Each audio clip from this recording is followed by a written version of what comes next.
今日嘅腳播就帶大家嚟到珠海斗門近排一個好熱銷嘅樓盤，就係我背後呢個中澳湖心形象城啦。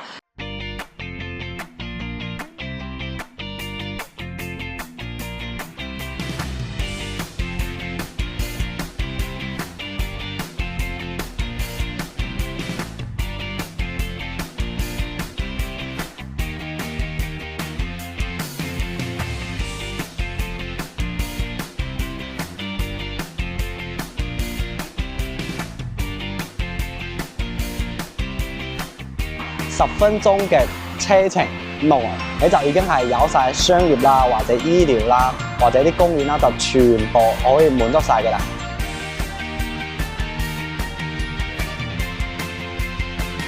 咁呢個發展商嘅話，大家應該都會比較熟悉，因為咧佢同中山坦洲嗰個中澳村城係同一個發展商嚟嘅，同出一賣。所以咧呢個發展商到係2002年成年嘅，即係成立啦，到依家都會有20年嘅一個歷史啦。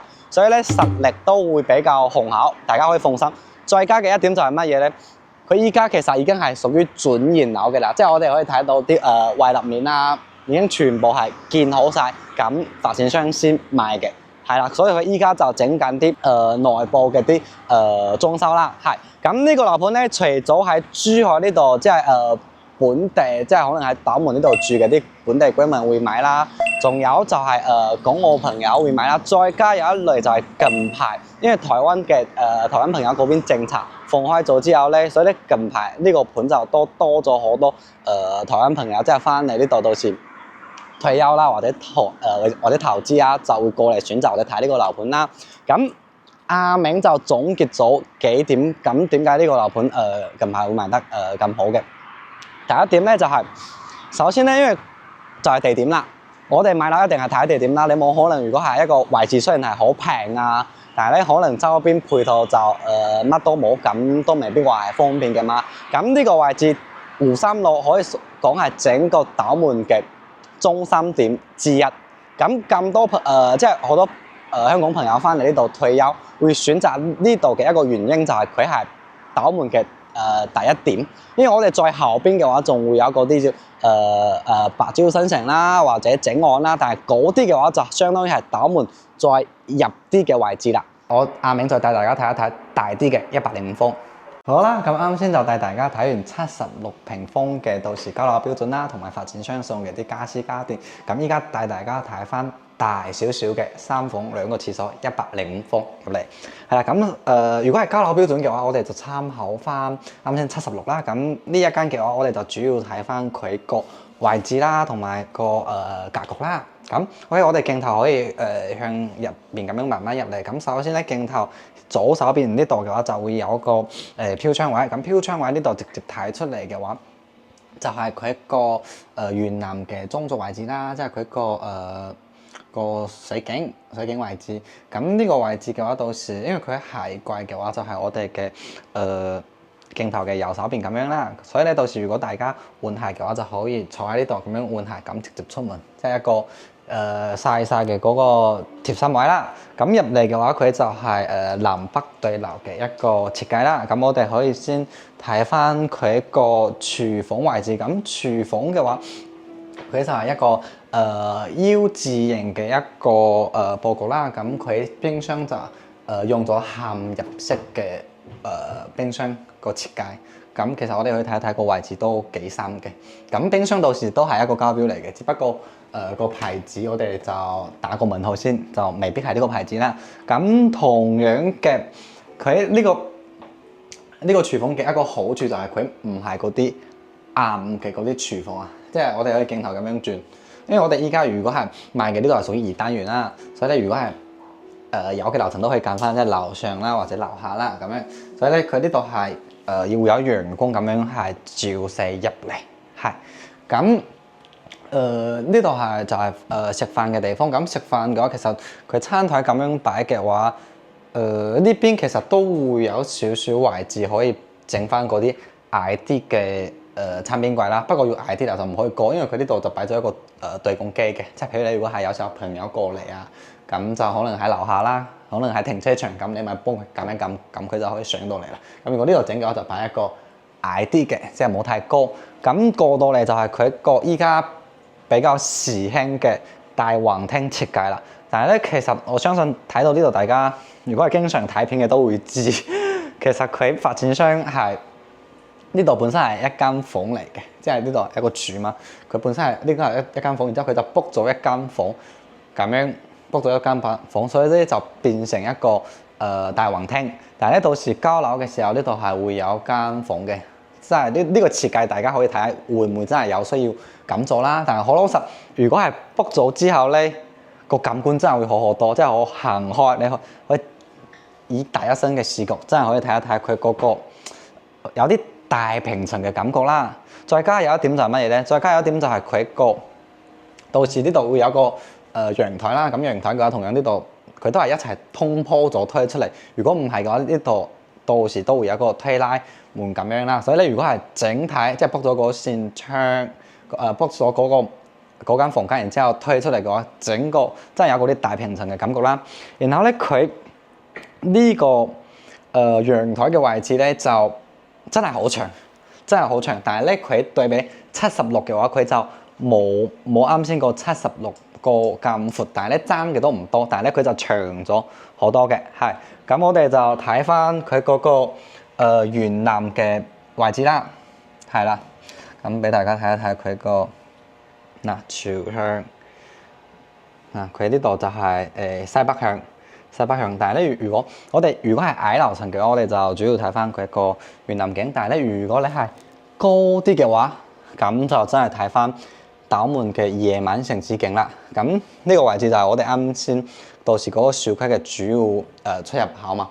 咁左手邊嘅話，其實嗰邊我哋可以用呢一扇窗睇，佢依家咪有個嗰啲綠色嘅咁樣去遮住嘛。咁嗰度都係屬於小區一部分啦。然之後我哋可以睇翻後邊，其實佢已經係幾乎整個園林已經都係做好晒嘅啦。可以幾乎睇全部都係做好晒嘅啦。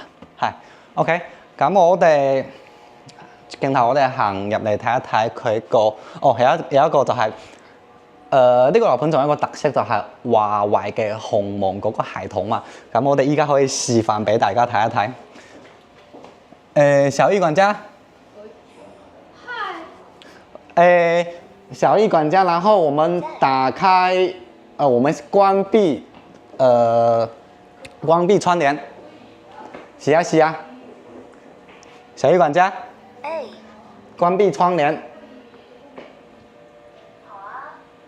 就真係好嗰啲 AI 智能化啦。然後咧，我啱先都問咗嗰個 sales 啦，佢呢個仲有一個比較特色就係，譬如如果係我哋出咗門啦，因為佢呢個可以連接翻手機嘛。我哋出咗門，然之後咧，可能屋企會有老人家喺屋企，咁如果係有咩事啊，或者屋企可能嗰啲煙霧大啦，或者老人家可能跌親等啲嘢啊，佢都會有嗰個短信會發到我哋手機，即係佢會自己嗰啲自己去檢測嘅，會測到，然之後就會即刻俾到我哋知嘛。咁呢啲其實就都係比較現時一個比較唔錯嘅功能啦。咁樣 OK， 咁我哋可以睇一睇佢嗰個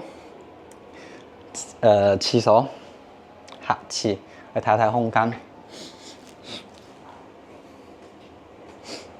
咁飄窗位都係屬於正裝嘅，咁樣 OK。咁再轉出嚟就係睇下佢客房空間就中規中矩啦，即係呢間客房唔可以話好大，但係咧都唔可以話好細咁樣。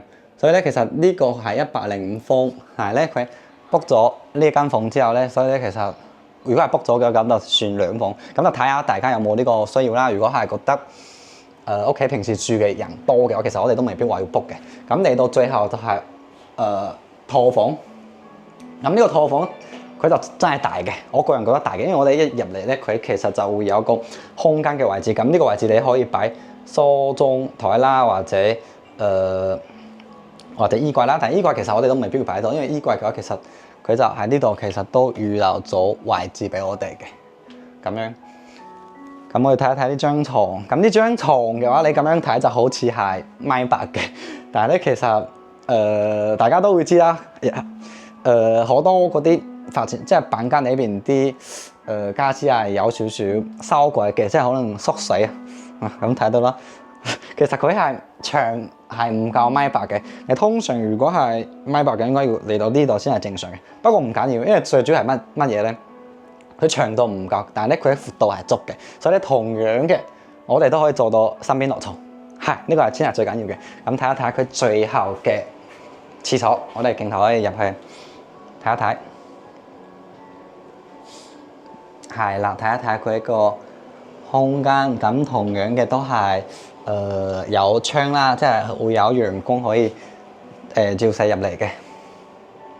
係啦，咁就同大家咁樣分享完呢個樓盤嘅兩個面積啦。咁佢其實仲會有即係如果係大家想再大啲嘅話，佢仲會有再大啲嘅118啊，呢啲都會有嘅。係咁啱先唔好意思，76風我一直唔記得同大家講個價錢。76風嗰個總價嘅話就去到90萬度。